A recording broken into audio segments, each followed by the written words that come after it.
स्वागत स्वदेश खबर में और मैं हूं आपके साथ तृप्ति उपाध्याय। हम आपको देंगे यहां पर बाजार से लेकर पॉलिटिकल एक्शन की बात। बाजार के एक्शन की बात बताएंगी अशेषा। वहीं एक्शन भरे 5 शेयरों का पंच देंगे शरद दुबे। एनटीपीसी पर बड़ी खबर देंगे प्रकाश प्रियदर्शी। सोने चांदी में चमक लौटी बताएंगे विश्व मोहन कुमार और वीकेंड का फिल्मी प्लान बताएंगे प्रशांत पांडे। सबसे पहले चलिए बात करते हैं बाजार की। और शेयर बाजार गुरुवार को रिकॉर्ड ऊंचाई पर पहुंच गया था, लेकिन आज इसमें भारी गिरावट देखने को मिली। अमेरिकी इकोनॉमी को लेकर चिंताओं और एशियाई बाजारों में गिरावट के कारण भारतीय शेयर बाजार में भारी बिकवाली दिखी। बैंकिंग, ऑटो, आईटी और एनर्जी शेयरों में सबसे ज्यादा गिरावट आई। बाजार का हाल बता रही है मेरी सहयोगी अशेषा अद्वर्यु। जी अशेषा, बताएं। बिल्कुल, 5 दिन की लगातार तेजी के बाद भारतीय बाजार लाल निशान में बंद होते हुए नजर आए। निफ्टी 50 पर 1% से ज्यादा की गिरावट आज के ट्रेडिंग सेशन में दिखी।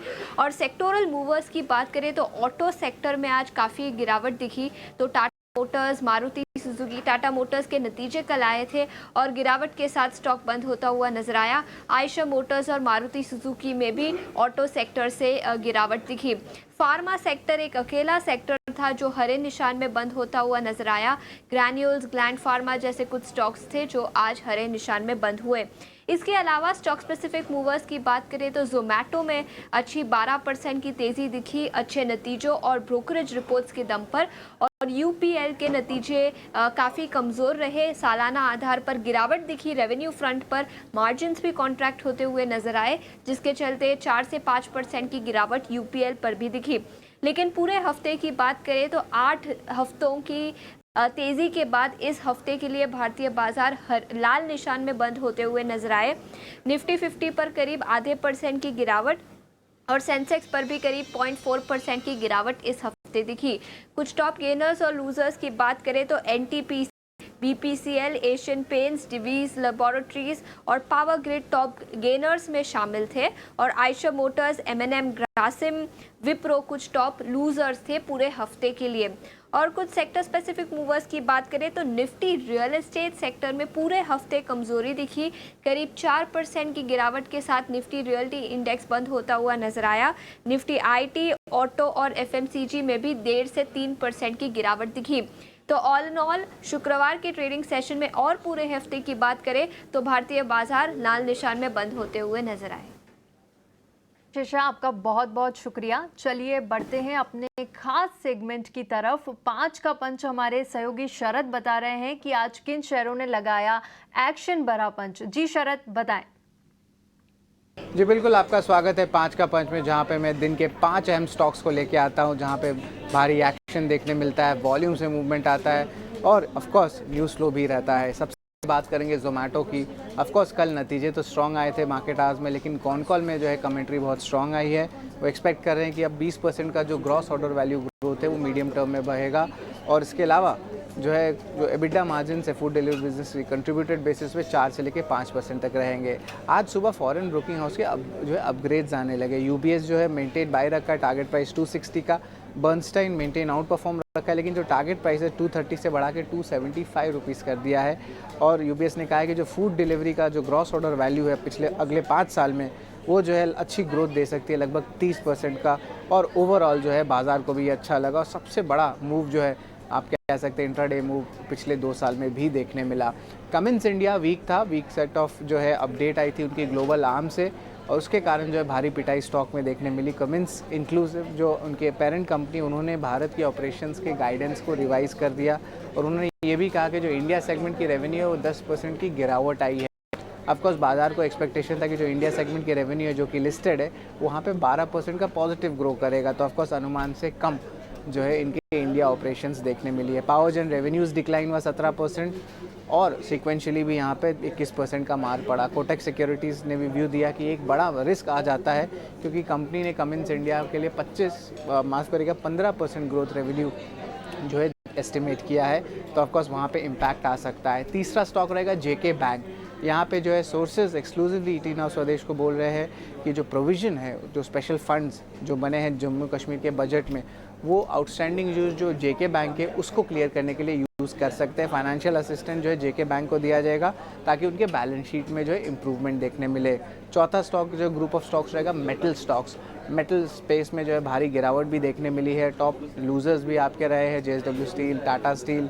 और याद रखिए थोड़ा एक चाइना इम्पैक्ट एंगल भी है यहाँ पे। चाइना की जो मैन्युफैक्चरिंग एक्टिविटी है वो अपने पहली 9 महीने के बाद गिरावट देखने मिली।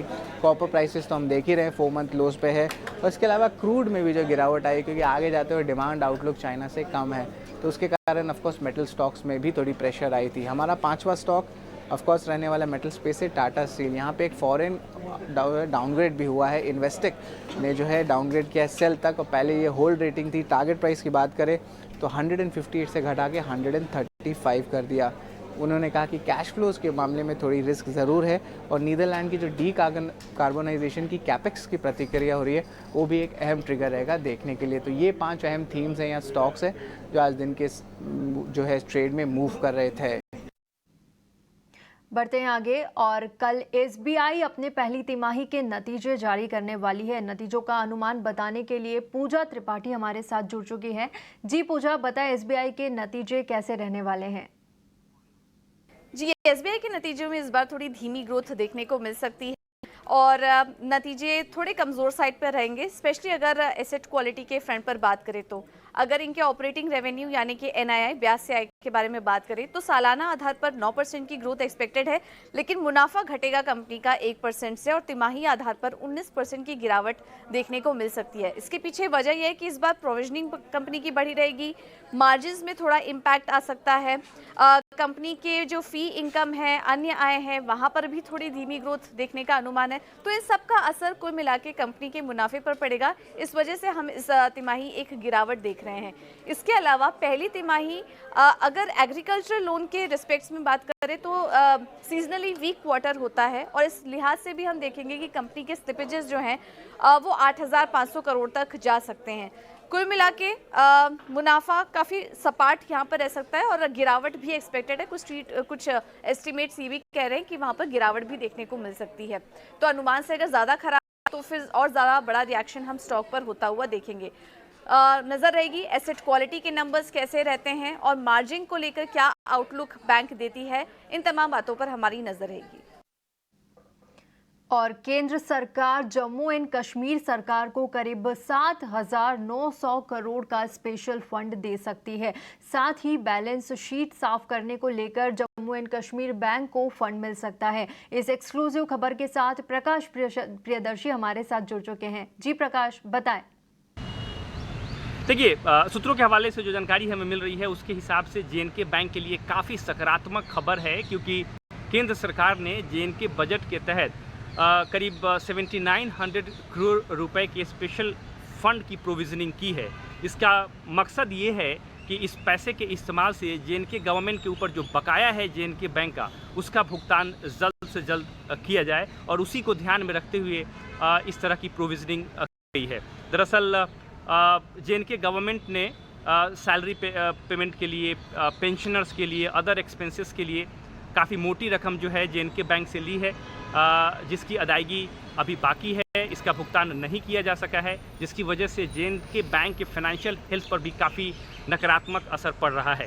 लिहाजा उसके बैलेंस शीट को क्लियर करने के मकसद से, उसके फाइनेंशियल हेल्थ को मजबूत करने के मकसद से केंद्र सरकार ने जेएनके बजट में करीब 8,000 करोड़ रुपए का प्रावधान किया है, ताकि ये जो रकम है वो जेएनके बैंक को दिया जाए, जेएनके गवर्नमेंट के ऊपर जो बकाया है उसके भुगतान के तौर पर, और जेएनके बैंक का जो फाइनेंशियल हेल्थ है उसको सुधारने में मदद मिले।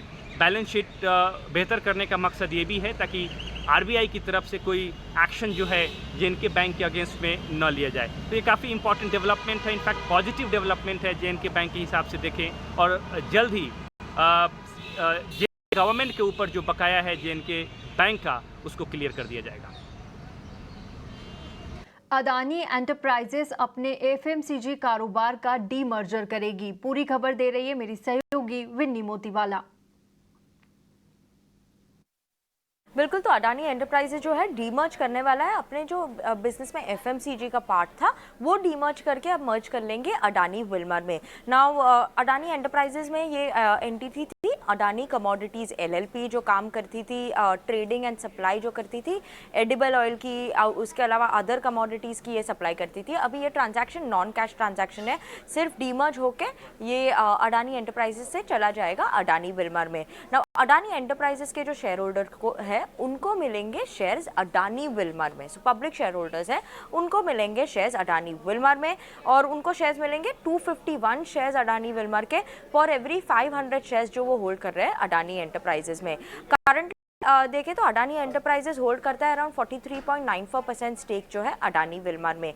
नाउ ये डीमर्जर इनलाइन है अडानी एंटरप्राइज की स्ट्रैटेजी के हिसाब से। वो पहले बिजनेस को अपने साथ रखते हैं, फिर ग्रो करते हैं और फिर डीमर्ज करते हैं जब वो बिजनेस बड़ा हो जाता है और एस्टैब्लिश हो जाता है और सस्टेन कर सकता है अपने आप से।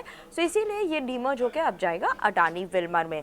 अडानी विल्मर की शेयर होल्डिंग चेंज हो जाएगी इसके बाद, और अडानी विल्मर की प्रमोटर्स होल्डिंग हो जाएगी इसके मर्जर के बाद। जो अडानी कमोडिटीज़ एलएलपी है जो एफएमसीजी साइड है, उसके बाद प्रमोटर होल्डिंग हो जाएगी 76.7%, पब्लिक शेयर होल्डिंग होगी 23.24%। अडानी एंटरप्राइजेज ने कमेंट्री भी दी कि फूड एंड एफएमसीजी जो बिजनेस है एंड अदर बिजनेस है वो केपेबल है कि वो अट्रैक्ट कर सकता है इन्वेस्टर्स को, स्ट्रेटेजिक पार्टनर्स को, लेंडर्स को और दूसरे स्टेक होल्डर्स को, और वो मानते हैं कि ये प्रपोज डीमर्जर जो है वो वैल्यू अनलॉक करेगा डीमर्जिंग शेयर कंपनी के शेयर होल्डर्स के लिए, मतलब अडानी एंटरप्राइज शेयर होल्डर्स के लिए। तो श्योरली वॉच आउट करेंगे ये जो डीमर्ज हो रहा है अडानी एंटरप्राइजेस का FMCG side of the business, और मर्ज कर लेंगे अडानी विल्मर में। बढ़ते हैं आगे, और एनटीपीसी अपने ग्रीन एनर्जी कारोबार का आईपीओ लाने की योजना बना रही है। इस साल के अंत तक कंपनी अपने ग्रीन एनर्जी कारोबार का आईपीओ ला सकती है। इस खबर की और डिटेल्स ले लेते हैं मेरे सहयोगी प्रकाश प्रियदर्शी से। जी प्रकाश, बताएं क्या है इस पर जानकारी। देखिए, एनटीपीसी जो उसकी ग्रीन बिजनेस के लिए जो कंपनी बनाई थी एनटीपीसी ग्रीन, उसके लिए आईपीओ इस साल के आखिर तक ला सकती है। सूत्र हमें बता रहे हैं कि इस पर जो प्रक्रिया है उसकी शुरुआत हो गई है और इसको लगभग अंतिम रूप दिया जा रहा है, और इस साल नवंबर महीने तक एनटीपीसी ग्रीन के लिए जो आईपीओ है वो एनटीपीसी ला सकती है। काफ़ी इंपॉर्टेंट डेवलपमेंट है। जैसा कि आपको पता है कि एनटीपीसी अब अपने बिजनेस को डाइवर्सिफाई कर रही है। जो डिफरेंट एवेन्यूज़ हैं जहाँ पर जो रिन्यूएबल सोर्स ऑफ एनर्जी है उसके लिए एनटीपीसी ग्रीन का गठन किया है, जिसमें कि ग्रीन हाइड्रोजन है, ग्रीन अमोनिया है, सोलर है, हाइड्रो प्रोजेक्ट्स हैं। ये तमाम ऐसे वर्टिकल्स हैं रिन्यूएबल एनर्जी के जिसके लिए एनटीपीसी की जो ग्रीन एनर्जी आर्म है एनटीपीसी ग्रीन, उसके लिए आईपीओ लाने की तैयारी की जा रही है, जिसमें 10% जो हिस्सेदारी है वो एनटीपीसी बेचेगी आईपीओ के ज़रिए। तो काफ़ी इम्पॉर्टेंट डेवलपमेंट है और उम्मीद ये की जा रही है कि इस साल के आखिर तक इसका आईपीओ आ जाए।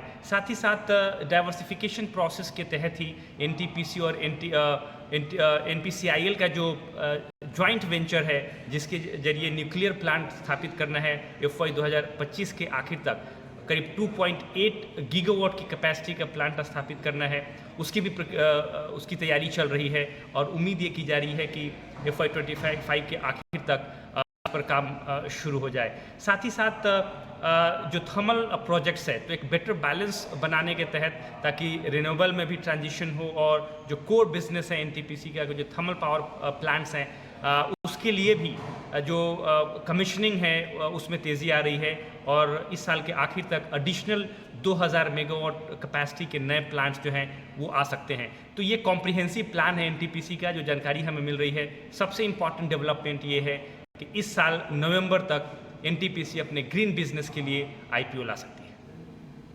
और फिलहाल वक्त एक छोटे से ब्रेक का। ब्रेक के बाद उत्तराखंड और हिमाचल में लैंडस्लाइड से मचे तबाही के बीच जारी रेस्क्यू ऑपरेशन की ग्राउंड रिपोर्ट दिखाएंगे।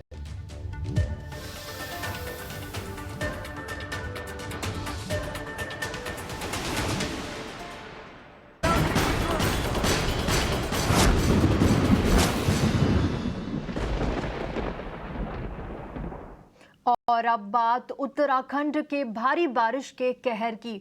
बादल फटने और लैंडस्लाइड की घटना से केदारनाथ यात्रा 2 दिन के लिए रोक दी गई है। लिंचोली भीमबली में अलग अलग जगह फंसे 5000 लोगों को रेस्क्यू किया गया है। रेस्क्यू के लिए चिनूक और MI-17 समेत 7 हेलीकॉप्टर की मदद ली गई। वहां फंसे बाकी तीर्थयात्रियों को निकालने के लिए रेस्क्यू जारी है। मौसम विभाग ने राज्य में 48 घंटे के लिए भारी बारिश का अलर्ट भी जारी किया है। उत्तराखंड में भारी बारिश से हरिद्वार, देहरादून, टिहरी, रुद्रप्रयाग और नैनीताल में अब तक 16 लोगों की मौत हो चुकी है। राज्य के CM रेस्क्यू ऑपरेशन पर नजर बनाए हुए हैं।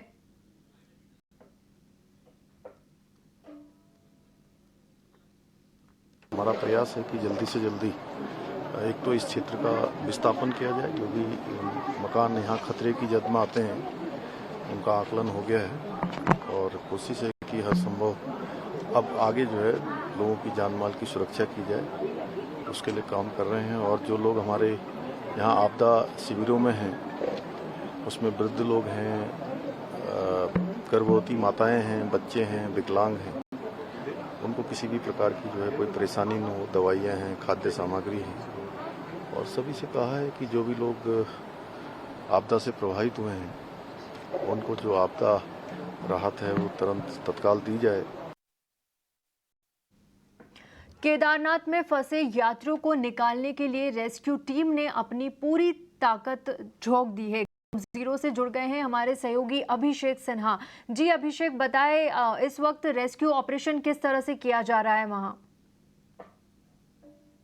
देखिए, पहाड़ी के उस क्षेत्र में हम आए हैं जहां पर पैदल चलना बेहद ज्यादा मुश्किल है।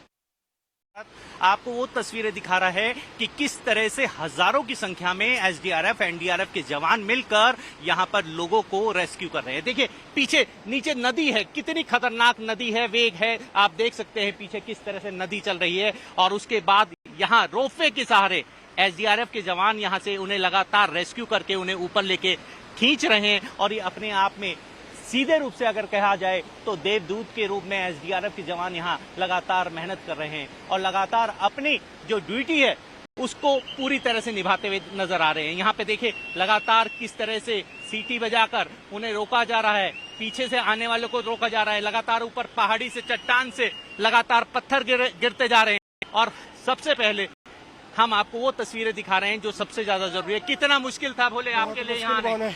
कितनी बहुत मुश्किल, कृपा भगवान की। कितनी मदद हुई है? जवानों ने कितनी मदद की है? बहुत जवानों ने, मैं बता नहीं सकता। हाँ। बोले कितने लोग फंसे हुए हैं अभी? बहुत से 500 लोग कम से कम 500 लोग और फंसे हुए हैं।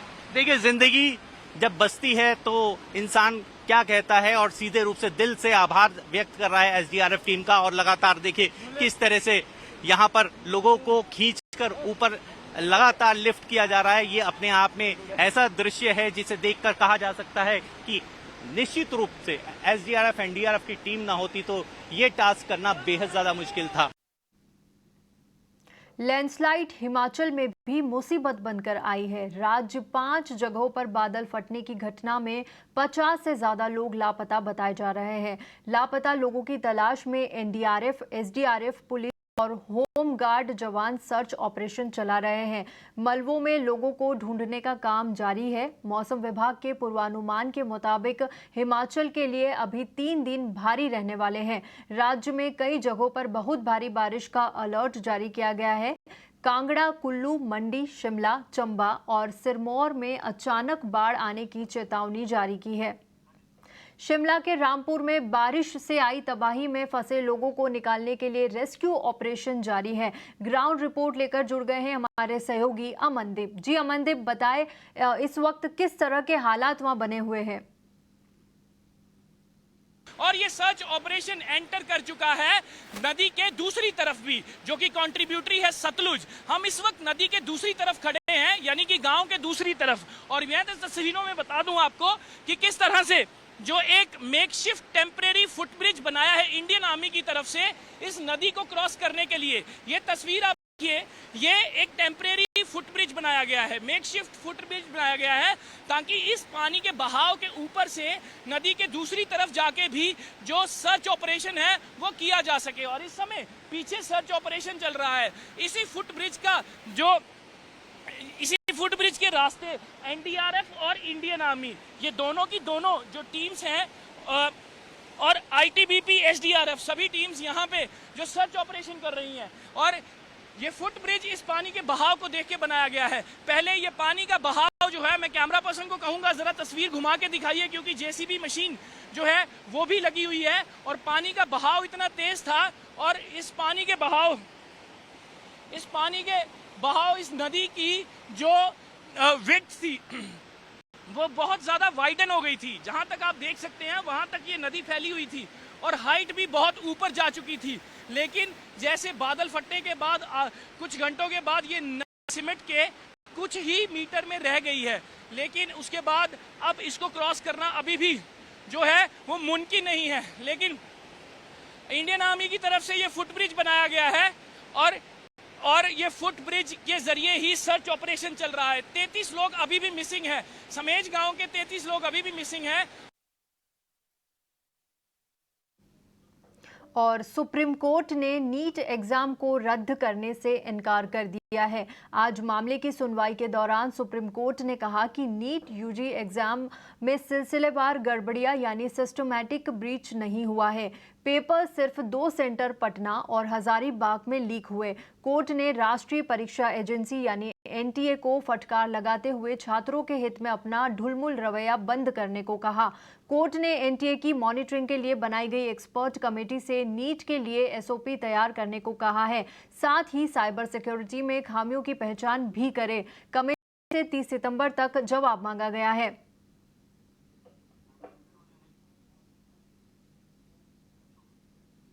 और इसी के साथ फिलहाल इस बुलेटिन में इतना ही, लेकिन आप बने रहिए हमारे साथ। नमस्कार।